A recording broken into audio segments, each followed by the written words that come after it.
సార్వత్రిక ఎన్నికలు Tenali police sub division పరిధిలో ఎంతో ప్రశాంత వాతావరణంలో జరిగాయని డీఎస్పీ ఎం రమేష్ తెలియజేశారు. సహకరించిన అన్ని రాజకీయ పార్టీలకు, ఓటర్లకు ఆయన కృతజ్ఞతలు తెలియజేశారు. సార్వత్రిక ఎన్నికల నేపథ్యంలో ముందు నుంచి పగడ్బందీ చర్యలు చేపట్టడం వల్ల పోలింగ్ ఎంతో ప్రశాంతంగా జరిగిందని డీఎస్పీ ఎం రమేష్ అన్నారు. తన కార్యాలయంలో సోమవారం ఆయన మీడియాతో మాట్లాడుతూ పలు విషయాలు తెలియజేశారు. ఎన్నికల ముందు నుండి ప్రత్యేక జాగ్రత్త చర్యలు చేపట్టడం జరిగిందని అన్నారు. పోలీసు అధికారులు, సిబ్బంది ఎంతో శ్రమపడి పనిచేశారని, రాజకీయ పార్టీలు, ఓటర్లు కూడా తమ వంతు సహకారం అందించారని చెప్పారు. అట్లాగే ఎన్నికల తర్వాత కొన్ని చోట్ల చెలరేగిన హింసాత్మక ఘటనల నేపథ్యంలో తాము పూర్తిగా అప్రమత్తంగా ఉన్నామని డీఎస్పీ చెప్పారు. ముందు జాగ్రత్త చర్యగా పెట్రోల్, డీజిల్ బాటిళ్లలో లూజు విక్రయాలు చేయవద్దని పెట్రోల్ బంకుల యజమానులకు నోటీసులు ఇవ్వడం జరిగిందని తెలియజేశారు. ఎన్నికలు, అసెంబ్లీ అండ్ పార్లమెంట్కి సంబంధించిన ఎన్నికలు చాలా ప్రశాంతమైన వాతావరణంలో నా సభ్యులైనటువంటి తెనాలి కాన్స్టిట్యున్సీ అండ్ పొన్నూరు కాన్స్టిట్యున్సీలో ఎక్కడా కూడా చిన్న ఇన్సిడెంట్, లాండ్ పరంగా ఇన్సిడెంట్ లేకుండా చేస్తాం జరిగింది.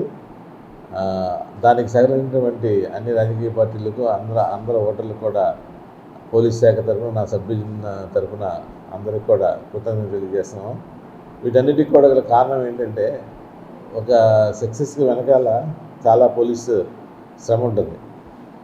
దానికి గల కారణం ఏంటంటే, మేము ఎలక్షన్స్కి ముందే ఎక్కడైతే గొడవలు జరిగే అవకాశం ఉందో, ఎవరైతే ఎన్నికల్లో మన అట్మాస్ఫియర్ని చెడగొట్టే విధంగా చేస్తారో, లేకపోతే ఎక్కడైతే మద్యం సరఫరా చేసే ప్రక్రియలు ఉంటాయో, అలాగా రకరకాలుగా ఆల్రెడీ మేము చెప్తాను జరిగింది. గతంలో కూడా మేము ఇంటర్వ్యూలో నేను చెప్తాను జరిగింది.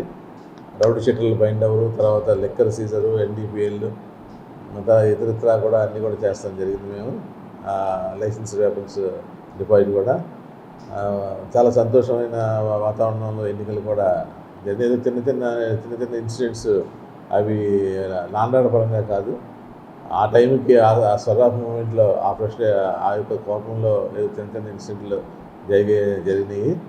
ఓవరాల్గా నా యొక్క సభ్యులైనటువంటి 2 నియోజకవర్గాలు పొన్నూరు అండ్ తెనాలిలో అందరి సహకారంతో ఎన్నికలు చేస్తడం జరిగింది. అయితే ఈ ఎన్నికలకు సంబంధించినటువంటి కౌంటింగ్ ప్రక్రియ రేపు 4వ తారీఖున ఉంది. దానికి కూడా ప్రజలందరూ, ఓటర్లందరూ కూడా అన్ని రాజకీయ పార్టీలకు సహకరించాలని చెప్పేసి మనం చేస్తాం. దానికి సంబంధించి ఎన్నికలు అవ్వగానే కూడా ఎటువంటి గొడవలు విలేజ్లో జరగకుండా, ఆ రోజు ఎన్నికల రోజున ఏ విలేజ్లో స్పీడ్ అట్మాస్ఫియర్ ఉందో దాన్ని మేము ఐడెంటిఫై చేసి ఒక 8 పికెట్స్ని మేము పెడతాం జరిగింది. రూరల్ ఏరియాల్లో గూడూరు విలేజ్, అలాగే తేలప్రోలు విలేజ్, చిన్నరావూరు, పెద్దరావూరు, తర్వాత అంగళకుదురు, అలాగే కొన్ని విలేజెస్లో మేము రౌండ్ ది క్లాక్ పికెట్స్ కూడా పెట్టడం జరిగింది. ఏ చిన్న గొడవ ఉన్నా కూడా వెంటనే కూడా రెస్పాండ్ అయ్యే ప్రక్రియ కూడా ప్రారంభించాం. అలాగే బైండ్ ఓవర్, ఆ రోజున ఎవరైతే 2 వర్గాలుగా ఏర్పడి కొంచెం అక్కడ అడావుట్ చేశారో వాళ్ళందరినీ కూడా బైండ్ ఓవర్ చేశాము. బోత్ సైడ్స్ కూడా బైండ్ ఓవర్ ప్రక్రియ కూడా కొనసాగుతుంది. తర్వాత ఏదైనా గొడవలు చేసే ఉద్దేశం ఉంది అని చెప్పేసి మాకు తెలిస్తే ఆ రోజు కూడా రౌడీ షీటర్ల కథలపై నిఘా వేస్తాం. వాళ్ళందరూ కూడా ముందుగా పిలిపించి కౌన్సిలింగ్ ఇచ్చి ఎటువంటి గొడవలు చేయొద్దని చెప్పేసి కూడా వాళ్ళకి హెచ్చరికలు జారీ చేస్తాం.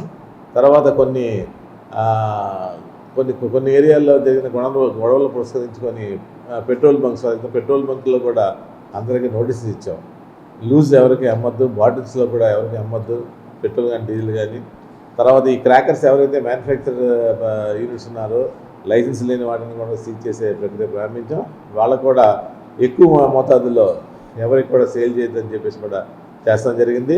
సేల్ చేసే విధానంలో కూడా దాని ఇంపార్టెన్స్ గమనించి ఇవ్వాల్సిందిగా కూడా అందరిని కూడా క్రాకర్స్ వాళ్ళందరూ కూడా నోటీస్ ఇస్తాం జరిగింది.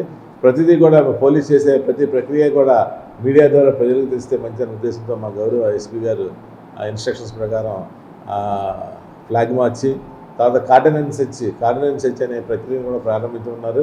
కార్డినెన్స్ సెర్చ్ అంటే ఒక ఏరియా తీసుకొని ఎక్కడైతే మరి స్ట్రైన్ చేస్తుంటారో, ఎక్కడైతే విద్రోహ శక్తులు, ఎక్కడైతే అవుటర్స్ ఉండి అక్కడ నివాసం ఏర్పరచుకొని, ఎక్కడైతే అంటే ఆల్ ఆప్షన్గా మనం కార్డినెన్స్ సెర్చ్ టైం పెట్టుకొని అక్కడ చేస్తే కొంతవరకు ఒక వాతావరణం అనేది క్రియేట్ అవుద్ది. ఎలర్ట్గా ఉండాలన్న వాతావరణం కూడా కార్డినెన్స్ సెర్చ్, వెహికల్ చెకింగ్స్ ఇవన్నీ కూడా ప్రక్రియని ప్రారంభించాం. ఓవరాల్గా ఆ రోజున దగ్గర మళ్ళీ పికెట్స్ కానీ పెట్రోలింగ్ పెట్రోలింగ్ మొబైల్స్ కూడా మేము చేస్తాం జరిగింది. పెట్రోలింగ్ కానీ పికెట్స్ కానీ కూడా 2 నియోజకవర్గాల్లో ఐడెంటిఫై చేసి ఆ విలేజెస్లో మేము పెట్రోలింగ్ పికెట్స్ కూడా చేసి ఎటువంటి అవాంఛనీయ సంఘటన చూస్తామని చెప్పేసి ప్రశాంతంగా జరుగుతుందని ఆశాభావం వ్యక్తం చేస్తాం.